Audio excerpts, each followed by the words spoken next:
All right, hello everybody. Okay, we are live now. Hey, how everybody doing? How's everybody doing?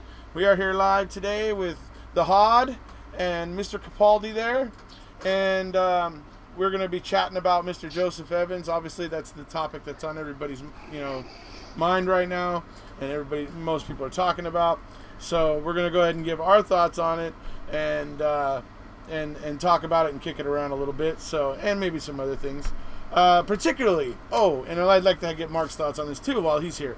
I saw today in a group, it's a group that happens to have a Facebook group with both sides in it, and there was posted a tweet that was sent to King Kratz's daughter.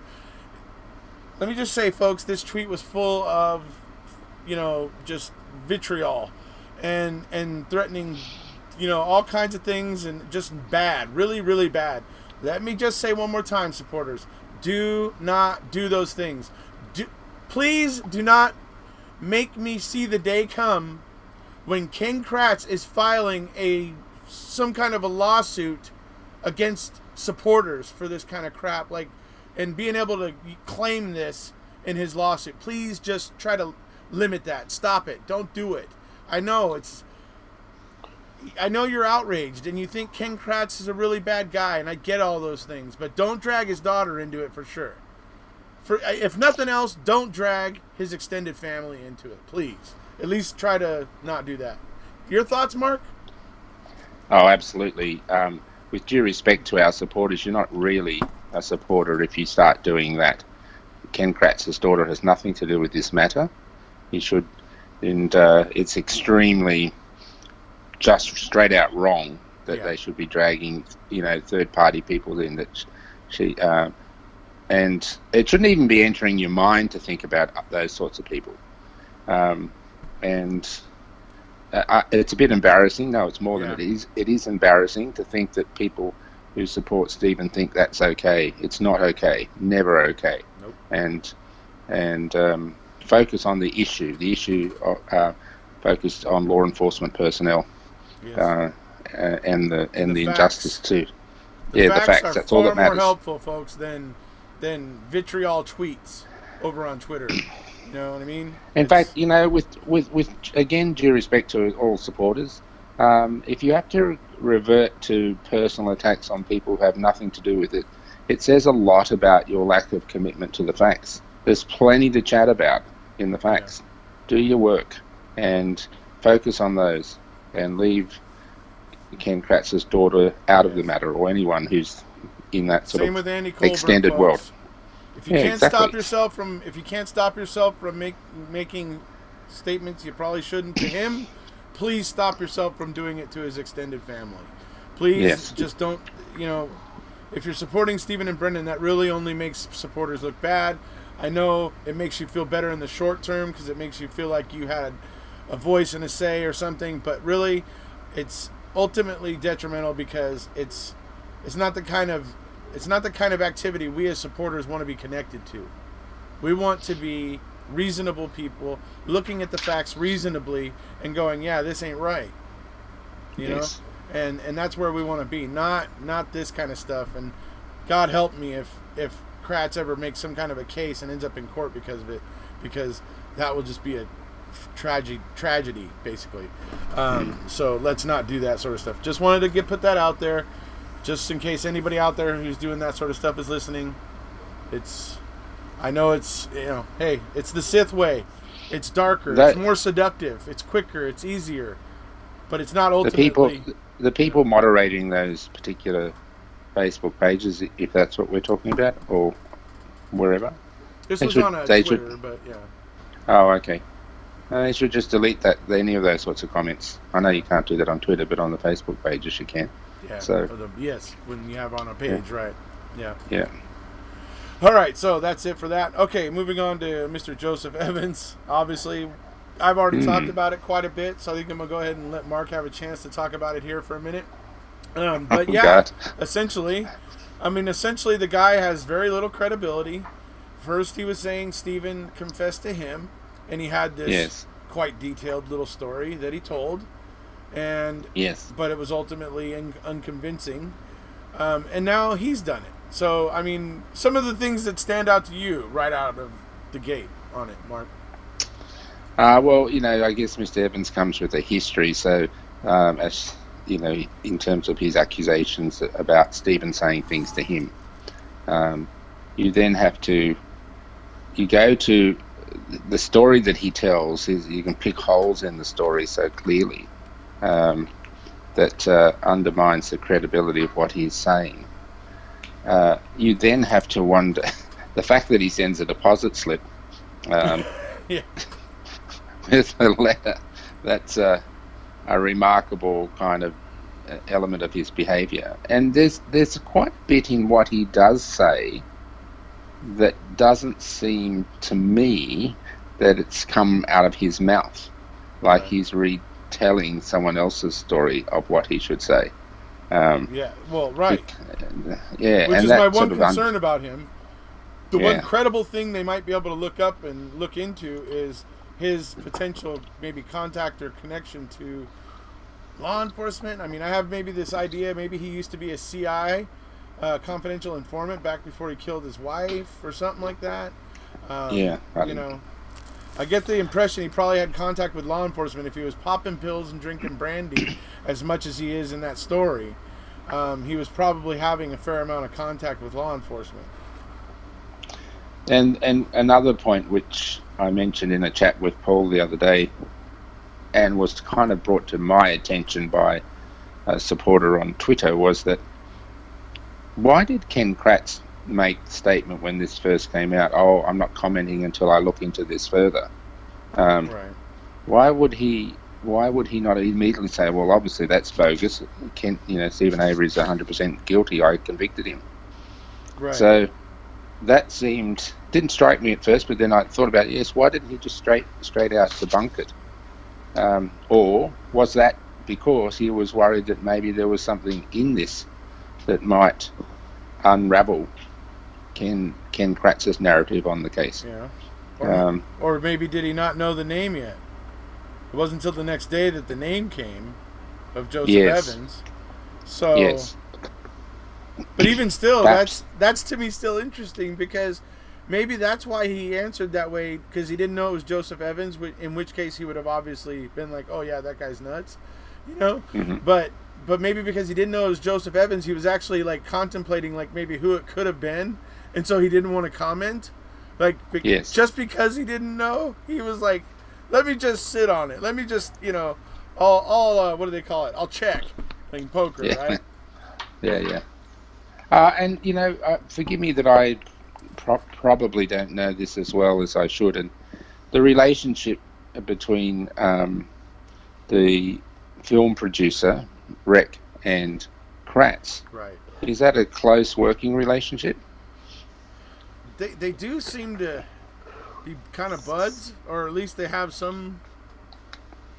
I understand Kratz liked his Murder in the Park, as Paul was talking about before we went live here. Which I've watched, by the way. We know that Rek got Kratz in there to sit down with Rookie. That suggests some juice. So my question, what leads from that is my question is, if Rek is having this connection to Joseph Evans, wouldn't he, if he's close to Ken Kratz in terms of, let's just say in terms of the content and direction of his movie or documentary, wouldn't it be possible that he would have likely spoke to Ken Kratz about that as well, since he was the prosecutor before he made it public? You'd think so. Maybe not, but you would think so. It seems unlikely that he would let it out to the public without making contact with working colleagues, if I can put it that way, in terms of the film. Right. So. It's interesting. I guess it comes down to how close are they? How much contact do they have? I mean, but I do think that the fact that Sean Rek got Kratz to sit down for an unfriendly interview, it was the first one ever. That with AC Rookie, that's the first time Ken Kratz has sat down to answer the uncomfortable questions that he usually avoids, right? Yes. And it was his chance also to spar with a very well-read supporter like AC Rookie, right? So, Yes. but Rec is the first one to get Kratz to do that. Suggests there's some juice there, because Yeah.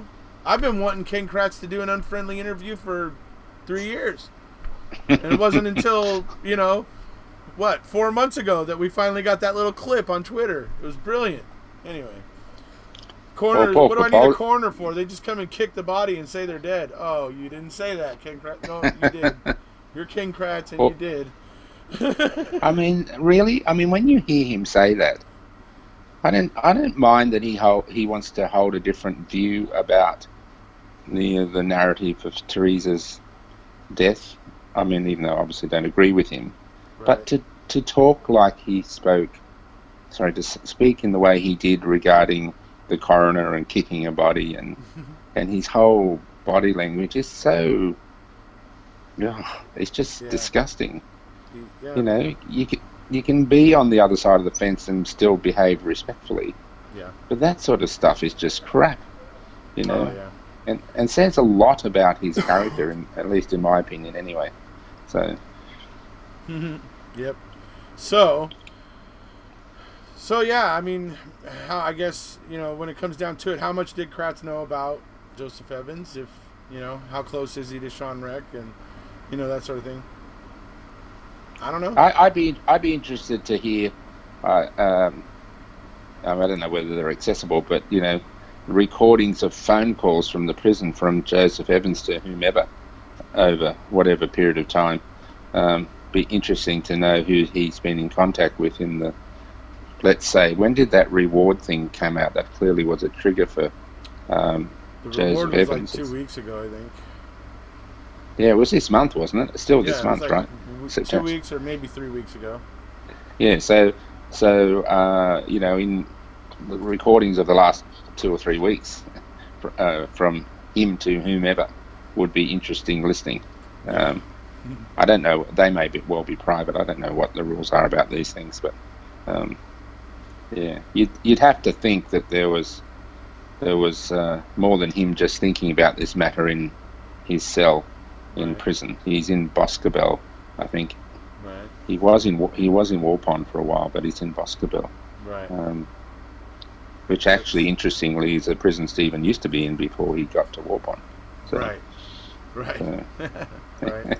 so, All right. So, Paul, anything you wanted to talk to Mark about before he goes? Maybe regarding the call between Reck and Evans. Well, first of all, I totally agree with everything you said about the, this tweet attacking Kratz's daughter. Just because the haters will try and insult us with the way they talk, we should not stoop to their level. But I know that we've only got Mark for a few more minutes, so I'd much rather listen to him than me haver on. I actually have. I was just checking. I've probably got about another 10 minutes. All right. From a planning point of view. So, yeah. Well, at least we got Paul involved now. Okay, Yes. so what I would ask is this question: do you think that there's a huge difference in the character between Sean Reck and Ken Kratz? You asking me, Paul? Both of you. You mean as people? You mean that you're referring to them? Yeah. Exactly. I can't. I don't. Don't know can't enough really about comment too Reck? much. No, I don't know enough about him, and I That's don't the way want I to judge feel. him because It's like I don't know enough about him. Yeah.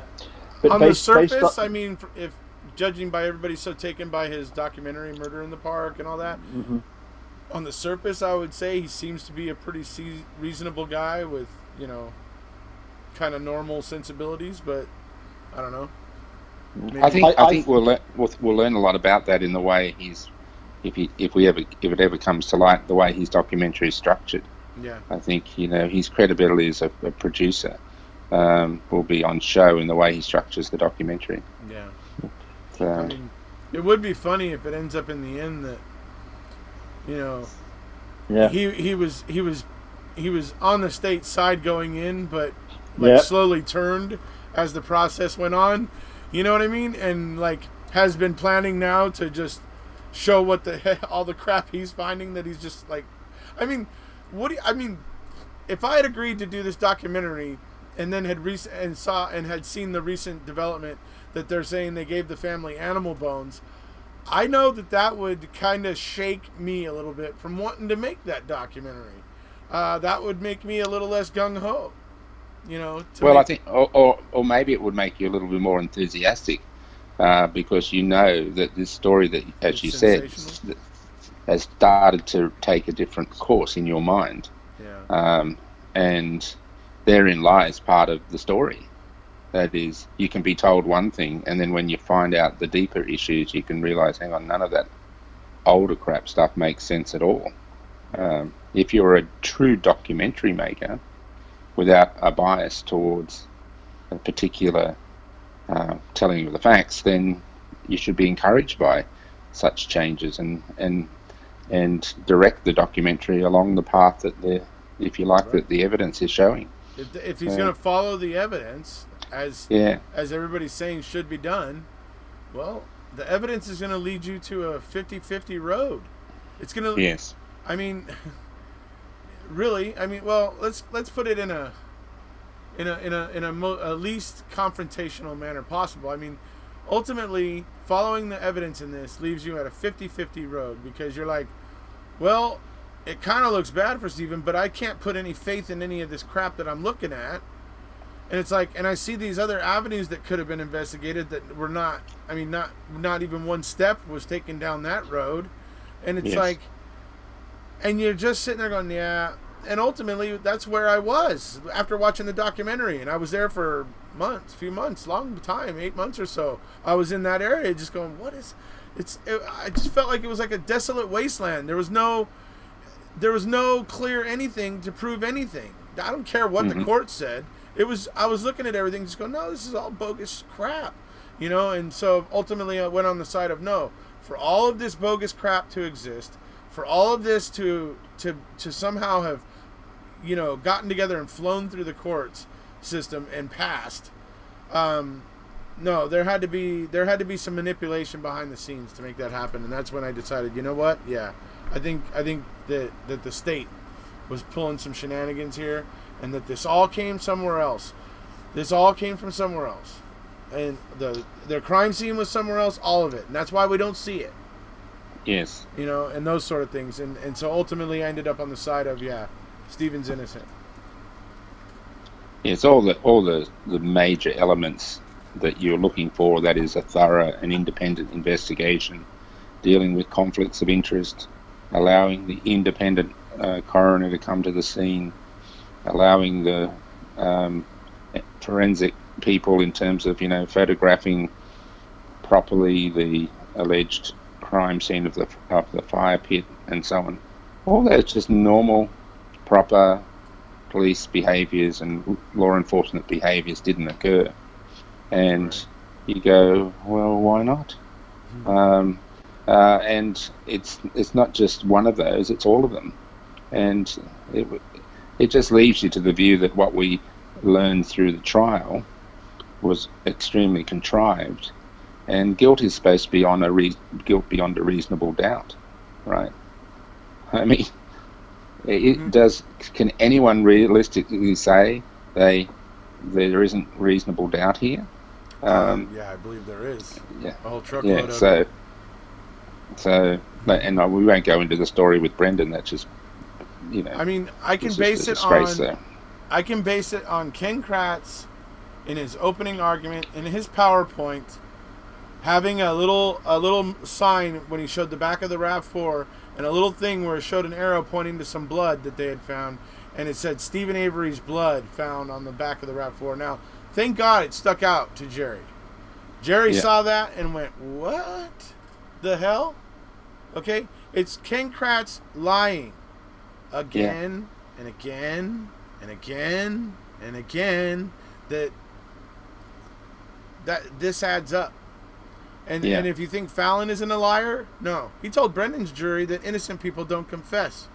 Oh, no. It doesn't get any more of a lie than that. I mean, that's bald-faced lying. Anyway. So when you have a bunch of liars who are prosecuting this case, and you have a bunch of shady things that you can't understand going on with the evidence and in the case and everything else, and it's like, you know what, 2 + 2 = 4. It's that simple. Yeah. So with respect to Mr. Evans, yeah, I don't think he has any credibility at all. There's the question in my mind is he part of some other scheme? Right. Is he a pawn? Play games? Yeah. Yeah, that's a possibility. Should he be thoroughly investigated and reported upon? Absolutely. Will we see that? Absolutely not. Oh, I think there should be. Going to show us. If she finds anything significant, I'm sure she's going to let us know. Oh, she will. Yeah. But will law enforcement investigate him? I doubt they will. They didn't. They weren't even going to hand over the Hallbach 2.0 investigation. That had to get FOIA'd. But here's a man who's confessed to murder. You don't investigate a man who's confessed to murder? Seriously, that should be a police investigation. The articles did say they are investigating it, whether or not that's true or not. Or will there be a written report about that and showing who did that investigation and what evidence they undertook and blah blah blah. It's just like the Gregory Allen non-charging in an investigation after it was found that he was Penny Bernstein's assailant. Right? Yeah. What happened to that? He never got charged with that crime. You know. Mind you, he was already in prison, but that doesn't deny the fact that he's responsible. So I don't think we'll hear anything about Joseph Evans in terms of a police investigation. Yeah, but we'll see. Dave Bull brings up a point of that Olive Garden. I wonder if we can get into the transaction records and find out if he was there that night, if they did have a meal at that Olive Garden. Anyway. Yeah, I think that'd be pretty hard to know. That's where he claims he met Fassbender and Kratz and whatever, I think, or something. If I remember correctly. So. Yeah. But anyways, I mean, he has no credibility, but that's about the only thing right now that's interesting about him is does he actually have a connection to law enforcement in this case? Yes. And like I said, I think nothing is credible about this guy except for the fact that his stories are uniquely detailed. Yes. Quite uniquely detailed. And that fact alone makes me think he's getting the information from somewhere. Yeah. And so where is that source? That's where I'm at with him right now. I don't think he actually did this. I don't believe his story about pulling up onto the Avery salvage yard because he needed to get a new blinker light for his wife, and who he ended up killing, by the way. Do. And he actually accidentally hits her, and he's just sitting there, somehow moving his big, huge SUV, I think it said a Tahoe, around to where nobody's noticing him there on the property as he's burning Teresa's body. And it's so far beyond ridiculous, but he seems to have a good grasp of all the facts. Do you remember that statement? I think it was Kathleen Zellner made in one of the episodes of MAM that she said people who are often lying have complicated stories. Do you remember that statement? They try to add as much, yeah. I think detail. I know what you mean. I think I remember it, yeah. Yeah, now I'm not... in this case, it's a slightly different thing. It's like he potentially is lying about his involvement, but the facts that he's trying to portray may not be, in part, may not be lies. But if you think about this guy in prison, it didn't strike me as being a prisoner's, a counter things, just to put it that way. But, that he should be investigated, as simple as that. Yeah. He's the guy's admitted to murder. Yeah. Seriously, really. Imagine if I came on. Grasp of the case. So how to do that? I mean, that to me is worth investigating alone. How did this guy get to grips with so many of the facts of the case? And not because Stephen Avery confessed to him, because that ain't it. Yeah, no, that's right. Yeah. So, anyways. Well, it's interesting because it's fascinating. Kind of the reward thing, obviously, was it would appear from the deposit slip, was some motivator in this. Right. So the fact that that's well, and the way out, he wants 250,000 above the yes. the 100,000, right? Yeah, but I think I guess KZ would say. I mean, I've seen some tweets of her saying that she's got some strong leads or tips out of the thing so far, but it's certainly shaking the tree. Put it that way, or having the effect of shaking the tree for some people, and often, just like Ken Kratz's behaviour when he didn't straight out debunk Evans's confession. He said, "Well, we wouldn't have heard Ken Kratz say that unless Evans confessed. Evans wouldn't have confessed if not for the reward. You would think." Right. So, the more that people chat and talk and say stuff, the more you can learn from it. It's fascinating, I think. Yeah. Mm-hmm. Yeah, definitely. Let's see here. So yeah, I will say that. Yeah, definitely the reward seems to have been part of his motivation here. I mean, it's like I said, folks. He's completely incredible in terms of being the murderer and everything. But what is interesting is his grasp of the, accepted facts of this case. Yeah, sequence of events and that sort of stuff. Do we know how long he's been in prison for, by the way? Well, not 100% sure, but he certainly went in after Stephen. So. But before MAM came out? I would think so, yes. And that was. That would be 2015. So most likely, yes. For him to have gotten transferred from Boscobel to Waupun to Boscobel and all those things, it's probably been in there since before 2015. So.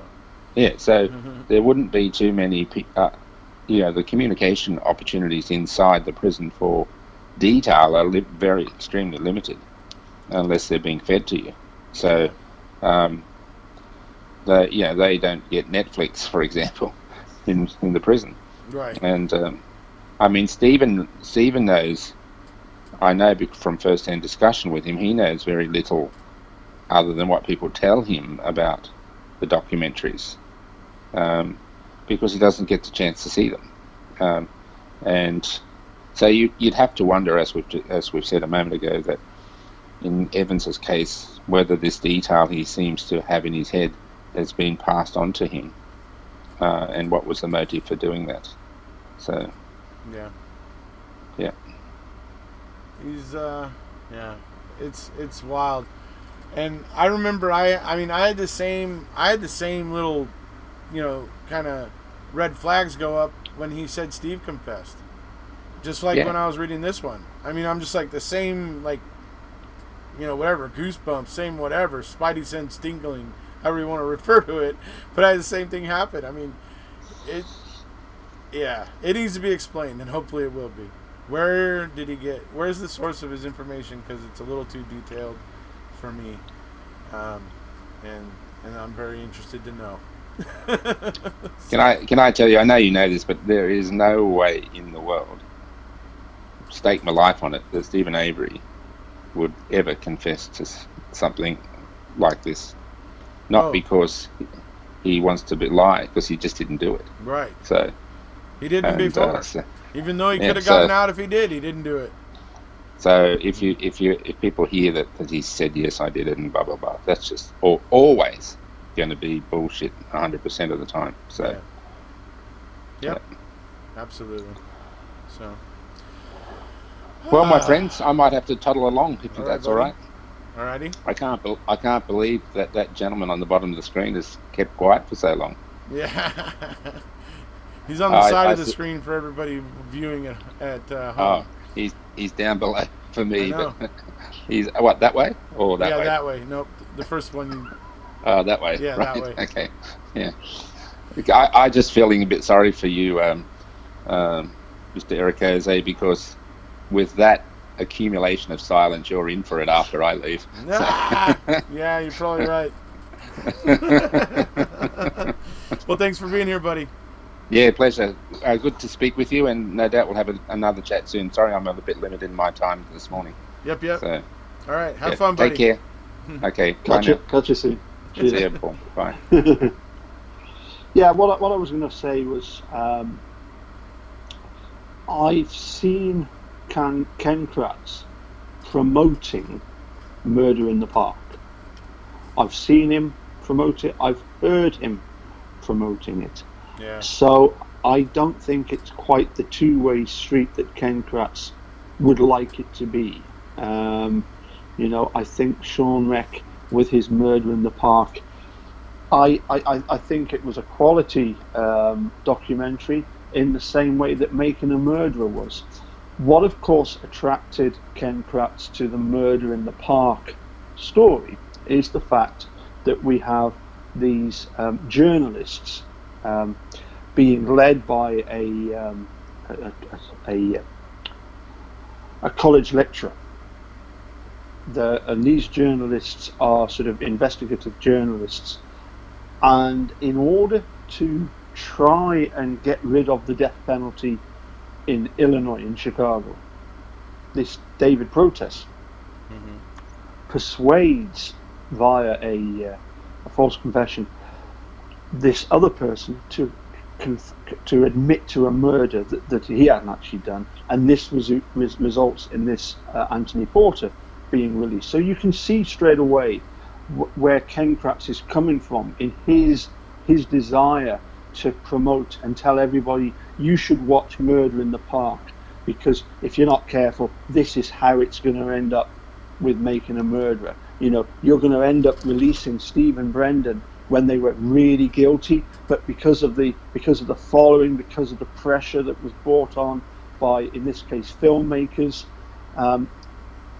But I don't get the sense that Sean Reck is some sort of buddy, although I do accept the fact that he's obviously done a good job, and he said, look, if I'm going to present something that's got to be fair, you need to come and speak to the other side. We need that dialogue between the two sides. It's interesting, isn't it? Kathleen Zellner, big announcement, beginning of the month, 3 weeks ago, somebody's offered a reward. Joseph Evans comes forward and discloses all this stuff to Sean Reck. Is it part of a way of trying to publicise the new Convicting a Murder documentary that he's doing? Certainly that's what's happening right now. Oh, yeah. Yeah. That's certainly why this tantalizing piece has been leaked and, Yeah. By Transition Studios. Transition Studios are Sean Reck's filmmakers. I think he's in partnership with somebody else. There's two guys that are involved in this Transition Studios. At the moment, I'm pretty sure that I've read, in fact, I'm sure you've even mentioned it, that no of the major distributors have come forward and said, oh, we'll buy it off you in order to distribute it. Netflix certainly haven't. Right. Netflix has publicly stated they are not the producers on it. They are distancing themselves from it. Yes, yeah. But I do wonder about whether the Ken Kratz was hoping that Sean Reck was somehow going to fall on his side, and is now beginning to see him for what he really is.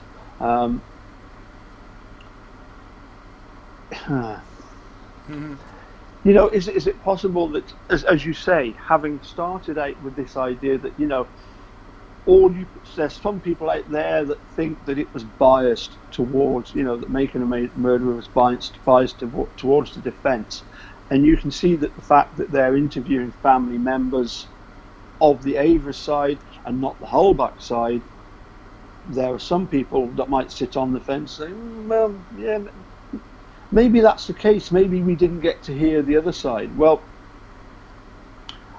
I don't personally subscribe to that, but this is where Sean Reck comes along and says, well, I'm going to do one that looks at it equally from both sides. Right. From the point of view of interviewing both sides. And as you said, I can well imagine, the idea being that, we're going to debunk Making a Murderer. but yet he's beginning to find out Yeah. that simply premise isn't may happening. have been, flawed. Yep. Joseph Evans, no credibility. Totally agree with that. Because there's So nothing why coming was he- out pointing to Stephen and Brendan and making them look more guilty. There's only stuff coming out that is showing the state playing games and hiding things and giving animal bones back to a grieving family, and that sort of stuff. I mean, so it's like it would be interesting if he still comes out with something that's heavily for the state. But Just what's considering yeah, what's just considering the events that have happened. So. But what's interesting when you listen to that 8-minute clip of the phone conversation between Sean Reck and Joseph Evans, is that Brendan is mentioned as being, we basically Joseph Evans and the state were kind of getting together to try and do something to help Brendan get out and to bury Steve. He does seem to have a soft spot for Brendan. Yeah, and what do we find out that even just before the oral arguments, Ken Kratz is saying we need to get Brendan's sentence adjusted. I think Ken Kratz up to him. wants Brendan out of prison, and I think he has this idea that if Brendan, the 16-year-old kid, were no longer in prison, a lot of people's outrage might decrease. And I think he sees it as a ploy to get this all to die down and go away, hopefully, potentially. Mm-hmm. Yeah. So basically, in Murder in the Park, this guy Alstory Simon gives a confession that's videotaped. Within 2 days, the real perpetrator of the double murder, Tony Porter, is released. Not just released from death row, but is exonerated. He's told you're free to go. Yeah. To the extent whereby he then you get it in a kind of Pulp Fiction kind of version. You get some of the bits, some of the facts out of order, and he actually takes up a civil suit against the police, the detectives that actually built the case against him in the first place. Mm-hmm. And he takes out this civil suit, and this is when we find out about the fact that these police that did a genuine job, they're being asked to account for their how much are they worth in terms of house, cars, possessions, all this kind of stuff, because you're potentially going to lose all that because of this claim. Fortunately for the police officers, at the end, when the civil suit is decided, it's decided that he's going to get absolutely nothing. Mm-hmm. But you get that at the beginning of the documentary about how offended the law enforcement are. So you've got this strange thing whereby in the state of Illinois, because that's where Chicago is, isn't it? Mm-hmm. They allow a convicted person to be released within 2 days without even corroborating this confession. Now, I'm not suggesting that because Making a Murderer came out, that all of a sudden the state of Wisconsin should have said, "Oh, we better just release them," because I know a lot of people were sort of asking the White House to intervene, a petition to pardon them, the governor pardon them. I'm not suggesting that, because that doesn't help anybody. What we want to know is the truth. But I have to ask this question: why are the state still holding on to this ever-rising balloon? What is it that they are hiding? What is it that they don't want us to know? Why get Judge Angela Sukovich to impede justice the way that she has been doing? Yeah. You have to ask that question, don't you? You have Once to. You get so high. Yeah. Right? You're stuck. And all they're doing is we're talking about balloons going higher, but they're just digging this hole that is just getting deeper and deeper and deeper. And there's, whether it's a balloon going up or a hole going down, it's the same thing, really, isn't it? It's just a complete mess. As I say, looking at it from the other side of the Atlantic, we can't help thinking. I'm sure most of us in the UK looking at it can't help thinking, why isn't somebody other than Kathleen Zellner actually taking the bull by the horns and saying, what's going on here? Mm-hmm. Let's shake this up. Let's try and get to the truth. But no, it's I suppose you've already used the term before. It's like the state are circling the wagons. They're trying to protect something. They are trying. Yeah, their attitude is, if we just shut up, then everything will hold. That's their current strategy. Until and it's gonna take the appeals court making a decision or something they have to react to, just like they were having to do with Brendan when he was going through habeas. It's gonna take court decisions not in their favor to get them talking again, because otherwise they are gonna shut up, and as long as their idea is, as long as they shut up, everything will hold. Yep. As I say, it's if you've got Kasurik and Vogel about to give depositions, right? And then you've got, well, I mean, here's the other interesting thing that's never ever really been properly explained. You've got them right on the edge, Manitowoc Sheriff's Department and the District Attorney. You've got them on the edge. They dropped the civil suit, and yet the civil suit is still worth $400,000. So why not carry on with those depositions? Why was it suddenly end up? I agree. I mean, even if Stephen Avery's in jail, those depositions should move forward. They were still his civil suit, but I don't know, how quickly were they settling? Well, was it not the case that, and even to this, well, there's a quote, isn't there, in some lawyer publication, where Steve Glynn talks about the fact that basically, sort of paraphrasing here, he actually says that he thinks that Stephen Avery is guilty, but you wonder, does he really think that, or is he having to say that, in order to protect himself? I mean, if you were Steve Glynn and Walt Kelly, and you're pursuing this $36 million lawsuit, which is going to pay out millions, I wouldn't want to let go of those last two depositions. No. You would not. So what caused them? I think it was the fact that they realised, if the state of Wisconsin are prepared to stitch Steve up like this, with the murder of an innocent photographer, a 25-year-old female photographer, what are they not capable of doing? Who knows? Who knows? I mean, if they're I've said that a lot about this case. If they're willing to go so far with the things that we have that we can see, just imagine how far with the stuff we can't see. I mean, anyway, this case is a mess. But like I said, it's interesting to find out whether or not Mr. Joseph Evans here has ties with law enforcement. Like I said, I think they're going to find out something like he was a CI for a few different sheriff's officers in the area back then.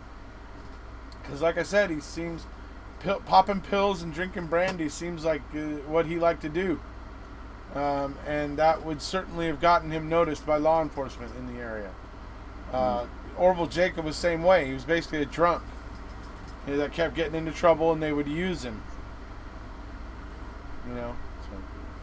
Well, actually, in this clip that's been released by Sean Reck, you also get the fact that Joseph Evans was talking about the fact that he was with his snitch letter, he was being messed about by Wisconsin DOJ. He actually specifically says that He was getting fed up of getting messed about by them. Yeah. Well, that's and that's interesting, and like I was saying before Mark left, it's because I feel his stories are so full of details that I don't understand how he would have gotten. I have to wonder what the source is, and I tend to think that source is going to be various law enforcement officers. So. I mean, certainly, you, as Mark was saying, it would be good to get hold of these, find out who has actually been phoning Joseph Evans and who has Joseph Evans been phoning. I would suggest that this DOJ that they're probably not daft. They would have done it via a third party. So I don't know how much you would gain from actually finding out who he was phoning directly. Mm-hmm. You would then need to know who they were then speaking with, Yeah. I mean, I would be very surprised if it came up that, once a week, Joseph Evans' phones Ken Kratz to find out, what's going on and stuff like that. I don't think there's going to be that connection. Be amazing if there was, but I can't imagine that being the case. Yeah. So I mean, this Joseph Evans, you queried how long he'd been inside. You mentioned Orville Jacobs. Was he somebody else that had? Orville Jacobs was another guy who was a jailhouse snitch that tried to claim that Steven said things to him. That was it, yeah, about making torture chambers and all this kind of stuff, It might have been that. I'm not 100% sure. I don't remember now exactly. I did that video over 2 years ago. But yeah, he's another one. So I know that's not beyond them because he was working very closely with Uyghur. So yes, yep. Susan Sims, you're asking which facts I speak of. The fact that he knows about the key, that it's hidden in the bedroom, something to do with the cabinet. The fact that he knows the RAV4 was parked up on a ledge. The fact that he knows that Teresa was there at around, just before the kids got home from school. I mean, on and on and on and on and on. This guy has a great deal of detail about the accepted facts in this case. And I'm just wondering how. So, all right. Yeah, I mean, as I say, we certainly can see that the whole idea of this, he's trying to claim the reward. I mean, do we really think that he's that deluded, or was it a case of if he could get Kathleen Zellner to send? He talks about it again in this recording. Get Kathleen Zellner to send some money, just to help loosen his tongue, as it were, Mm-hmm. And that's where it might have been interesting. What things would he have come out with? What things would have been true? Obviously, what things wouldn't have been. But but surely Kathleen Zellner cannot send him $2,000 in an envelope. I doubt she ever would. No, but I mean, we did this thing, Mammothon. Do you remember this Mammothon we did, Well, we weren't able to send even Steve or Brendan. I never heard of that before. What was that? Somebody came up with this idea of doing a 24-hour event, and then some guy, bless him, decides, oh no, we'll make it 48 hours instead. Yeah, and it was twice as good. It was. But it wasn't possible to send. It's not possible to send money to the guys of that amount. You cannot send. Well, not all at once anyway. Or you have to do it with numerous cards. So that's right. If the law firm has 20 different credit cards that it can use, it can sit there and do one after another until it gets to 2,000. Oh, okay, yeah, but you're only allowed to use one card for one transaction, and then it's like you have to wait 8 days. They say 7, but it doesn't start till the next day, so it's effectively 8 days. Yeah, but I mean, was he hoping that he was going to get like $2,000 in cash put in the envelope? In an envelope, I doubt it, because he's never going to get it that way. Well, as I say, you have to wonder, why did he write the snitch letter, and why has he turned full circle? Sorry? Why is he flipped full circle from saying that Steve has confessed and now he's confessing? Money. Yeah. I think. But I think he thinks that he has a chance of getting some money out of Zellner or out of something connected to this case, and so he's just trying. And I think he's realizing he's not going to get anything from the state, or maybe he did originally, but it's all gone now.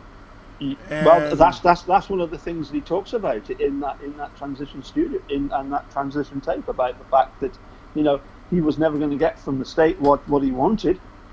Right. Right. So therefore, But what I suppose what I'm saying is it possible that hidden deep within this farce of him confessing, there might be actual stuff that he could pass on to Zellner that would be genuine about him being set up as the snitch. I suppose that's really the bottom line, isn't it? Yeah. And I think that's certainly the case. Mm-hmm. Hold on, I want to tell Sharon something. Sure. And then I want to ask you about Xander Road. Okay. What on earth were Manitowoc County Sheriff's Department's officers doing on Xander Road going to see Paul Metz on the day that Teresa disappeared? What are they doing there? What? So. Say what that one more time. What are managed? Because Paul Metz says, I don't know why they were there. In the affidavit that he's given to Zellner, he says, I don't know why they were there. I don't know why they came to me. And yet, isn't it strange that a fortnight later, he's telling Dedering all about this whoosh, the cattle hurtling everywhere. Right. And he says it came from 4.5 miles away. Well, we've been there. We know the geography of the land. Mark took me to Xander Road. We know how far it is away from the salvage yard, and yet this guy is saying it came from the salvage yard. My question is, what were Manitowoc Sheriff's Department officers doing, speaking with Paul Metz the day that Teresa disappeared? The reports say he called, but he denies that, right? No, that's exactly. He never called them.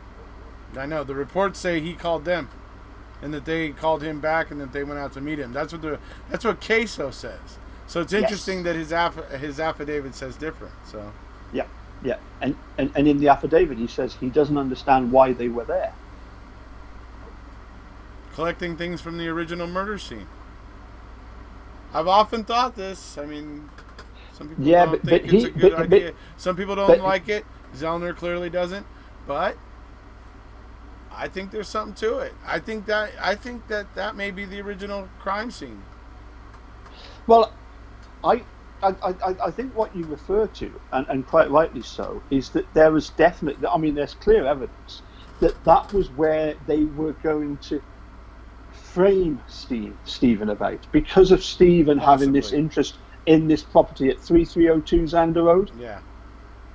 So he, there's no speculation. He was going to buy that property. Yeah. That was going to be his property. He was going to buy it. It's next door to Paul Metz. On the back of that piece of paper, it's got in big letters, clearly not written by Steve, because Steve often uses, as you pointed out, he uses capitals at inappropriate places. And you can tell by the handwriting it's definitely not him. So it's got 3302 Xander Road, and then it's got Teresa's phone number underneath it, hasn't it? Well, I'm not sure why, unless that is the weird part of it, is why is that there? because that was where they were going to frame him. Yeah, I know. That's where they were gonna. It could be. That's it. You know, there is weird things because you see that the magic marker has moved from one picture to another, and suddenly this for sale sign has black magic marker written on it, and so it is very interesting. Anyway, it's been a long time since I made the Sander Road videos. I haven't watched it for a while, but I do stand by it. Yeah, absolutely. It's a great piece of work because the way that you explain it. I had to remake part 3 4 times though. It took me a long time to get that right, to get it to say what I wanted to say without people messaging me going, "Okay, wait. I'm wondering if you said this." Blah blah. Blah. It took that video had to get refined 4 times. You'd have gone through a lot of Dr. Pepper that night. Well, it happened over about a 5-day period. Yeah. I put up the first one and I got all the questions. I'm like, "Urgh." So then I made another one, slightly altering it, and then that quelled some of those questions. But then I was getting a bunch of new ones, and I'm like, okay.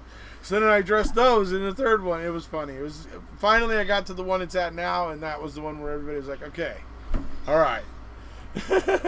So. Yeah. I mean, I just find it interesting that we've got, as I say, we've got Joseph Evans now that we've now heard from twice, giving 2 completely different accounts. We've got Paul Metz, who has given 2 completely different accounts. How many more people do we need to know have given 2 completely different accounts? I mean, off the top of my head, I can think of quite a few people who have given 2 completely different accounts. Mm-hmm. And I'm sure you can as well, because it happens, doesn't it? Yeah. Yep. You know. And guys who can't remember if it's day, night, or indifferent outside, this case got all of it. It's got all the interesting stuff. Well, you know, doing that. I mean, you got 20 out of 20 on the Making a Murderer Mastermind quiz, which was phenomenal, because you got all those names, and you must have a good memory for names. Although you were kind of equaled by Mark, who also got 20 out of 20.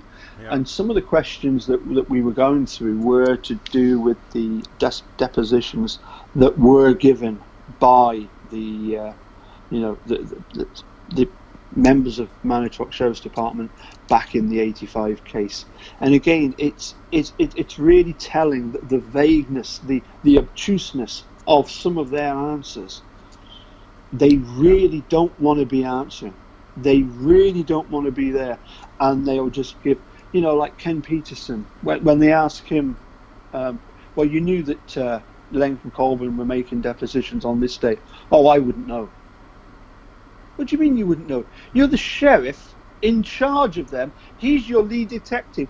You don't know when your lead detective is going to take time off to go and do this deposition? Are you kidding us? Right. Yeah, that's rather unbelievable. Well, but it's all this sort of, well, how would I know? He doesn't even know that there's this Andy Colburn report in his safe. Oh, well, yeah. Who put it in his safe? Was it Peterson? Colburn? Exactly. Lenk? Well, Colburn wrote it out, and Lenk signed it, and it gets put in Peterson's safe, and he's saying, I knew nothing about it. Paul was getting... Anyway, sorry. Sharon says you're getting all Erekose there. You were getting all Erekose there. I think she's complimenting you. Oh, right. Hey, I think Paul's been doing pretty good lately, folks. I think you guys should check him out. He's been putting out some pretty good content over there. He's got some. I like the way he's ribbing Kratz, and he's putting out some good stuff. Well, I mean, look, I'm still waiting on an answer from Ken Kratz as to my simple question, which was this: okay, why? Whose decision was it? Why did you not in the efforts to prosecute Brendan, who was this horrendous juvenile who took part in this horrendous murder, when you found that on his computer there are all these searches and all these images, why did you not use that as extra evidence against him? Mm-hmm.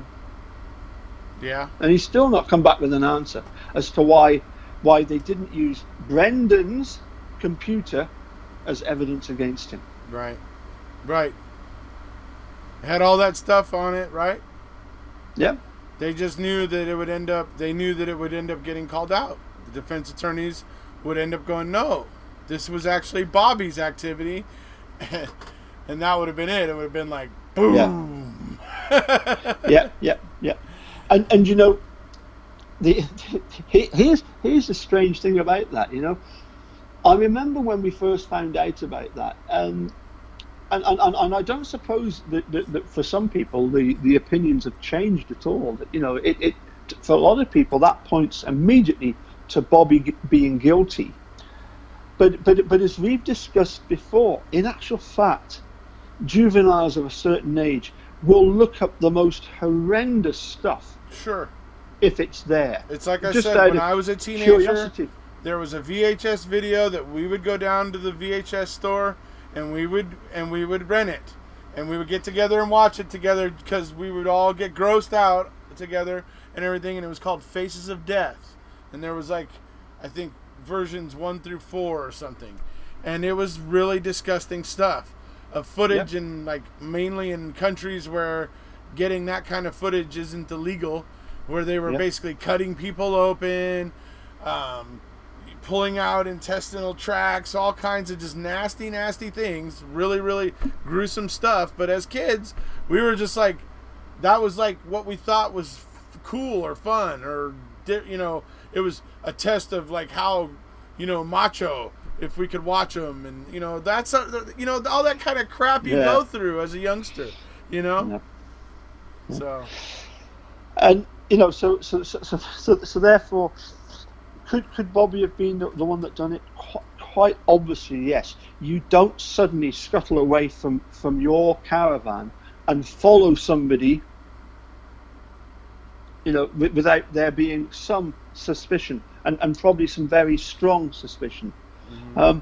The thing that always fascinates me is, why then does Blaine say that Bobby told him it couldn't have been Steve because I saw her leave? He told Brian that. Brian. Yeah. These are all the things. Why is there statements from Bobby, and even his own mother says that he was saying she left, but whenever he's asked by an investigator or in court, he doesn't say that. Okay, it's you know, it shows that it seems that Bobby's being dishonest. There's other things that show that seem that Scott is being dishonest. Now, it is possible that is because the state was bullying them into saying certain things that the state wanted them to say. Precisely. And that could be it. That could explain it. Yeah. And because I mean, we're looking at Ryan Hilders, is it not a fact that within Caucasians, the killer, the murderer of a Caucasian, is 98% or 95%? It's the spouse or the partner. Right. Yes. It's an incredibly high number of percentage. Very high percentage. So therefore, are you telling me that to begin with, if it was genuine, well, either way, whether it was I've always asked this question, haven't I? Did a Manitou Sheriff's Department react to the disappearance of Teresa Holbach, or did they instigate it themselves? Okay, say that one more time. Did Manitou Sheriff's Department react to the disappearance? Was that their first involvement in it, or were they the instigators of her disappearance? So you're asking, basically what your question is, did they kill her or didn't they? Yes. So, Well, or did they get somebody else to do it on their behalf Well, right. with various pressures and rewards? And certainly when it comes to Ryan Hilligus, would they have gone to him and said, look, basically the Tom Kasurik line, we don't care whether you did it or you didn't. We can get you for it. So therefore, you better play ball with us. You had better do what we want you to, because we have a history of if we decide that it's you, it doesn't matter. We'll get you for it. Don't worry about that. Mm-hmm. And yeah, right. We'll get you for it. Yes. I know. Powerful words from Paul Avery. Yep. What kind of thing is that to say? It's the kind of thing that somebody says, and it's not the first time. Isn't it? It's the sort of thing that he would have said before. I'm absolutely sure of that. Tom Kasurik was absolutely full of his own power, because as we discover in the Wrecking Crew, if one of his officers made a mistake, rather than sort of publicly punishing them for them, or even within the sheriff's department, punishing them for that, Tom Kasurik would use that to his advantage. He would then be able to put that person in his pocket and say, well, I'll do you a favour this time, but you're going to owe me. Right, yeah. Could be. You are going to have to repay that favour. If and when I need that favour repaid, I'll expect you to do that. Right. It could be. I mean, that could be how they keep power there, and how they hold on to it. Well, I mean, we hear, don't we, from Dave Bogotka about the club, about the fact that they go around, certain influential people, a little bit like the mob in Chicago in the 30s. Right. And what did they used to do in Chicago? They came all the way up to all the coast of Lake Michigan, didn't they? All the way up to Manitoba. Yeah. And didn't they all, a large part of the mobs flee to Wisconsin when everything got broken up? Yep. So. Yep. It's like I've said there, it seems like it's a culture. And I suppose that if you're somebody that's willing to play ball with them, it probably suits them absolutely fine. The question is that, and I suppose this is the real big question that I mentioned earlier. How far are they prepared to go? If they are prepared, and let's not kid ourselves. We know that Manitowoc County Sheriff's Department has an assassination unit, because they talk about it. Right. Kenny Peterson says it would have been easier to kill him. Now, how does he come out with a statement like that without having discussed it? He has to have discussed that with people. Otherwise, why? How would he come out with something like that? Right. So, have we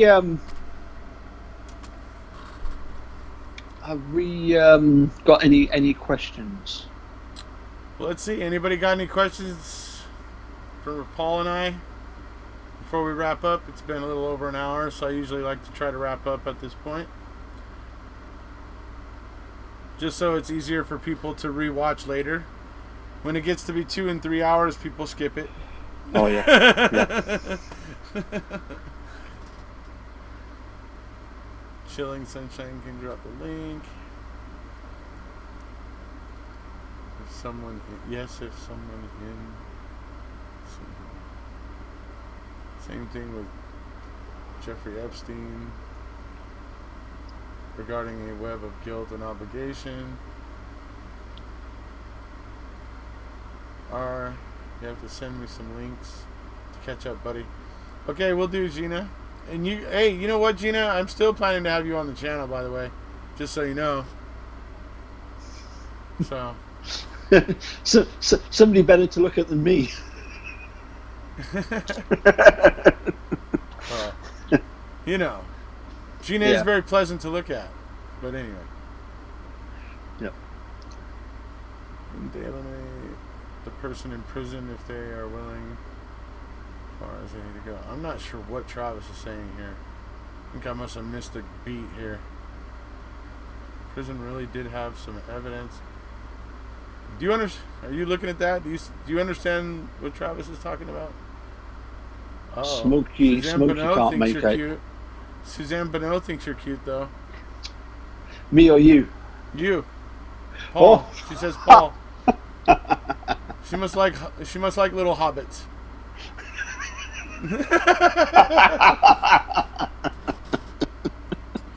Oh dear, oh dear, dear, oh dear, dear, oh dear. Yes, we do send each other some insults, don't we? Eh? I mean, if some of the people knew some of the stuff we send each other, which actually is some people do. You actually send it to them.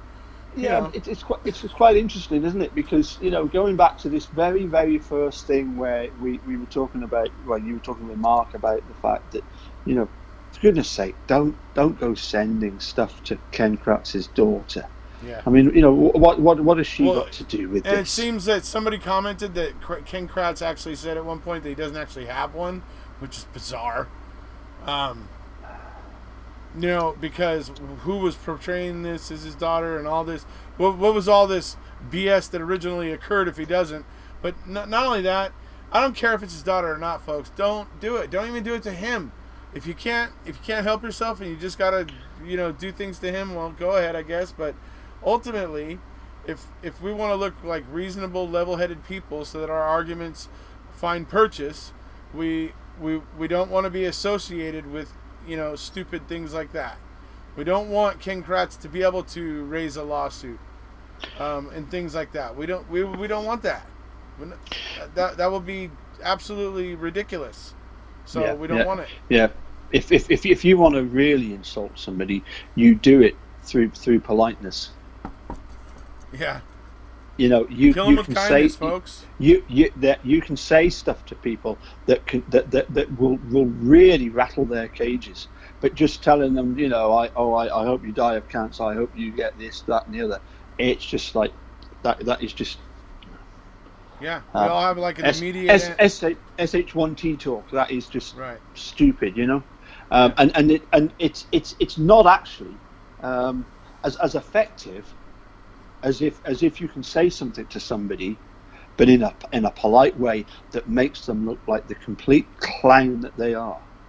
I mean, one of the things, blowing my own trumpet, one of the things that got lots of people enjoying was that picture that I posted of the, before you judge Ken Kratz, you should try walking a mile in his shoes. One. Oh my God! I copied it and I posted it myself.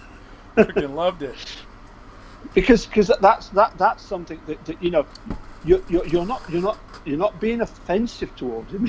You're just making him look the complete clown that he is. Yeah, right. With those big clown shoes.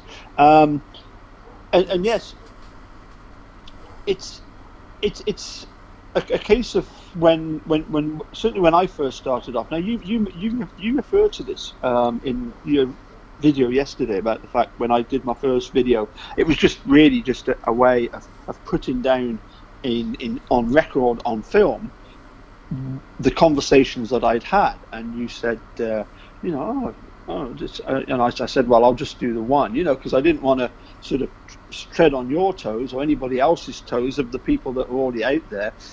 But then, it's what has been really good is the number of people that have come forward and started making these videos. I can remember when we didn't have Rubber Ducky, we didn't have Millbilly, we didn't have Linda Kay. For Denise me, I exactly. I mean, I remember there was yourself, there was obviously Casey, Laura, Ali's been there for I don't know how long. Mm-hmm.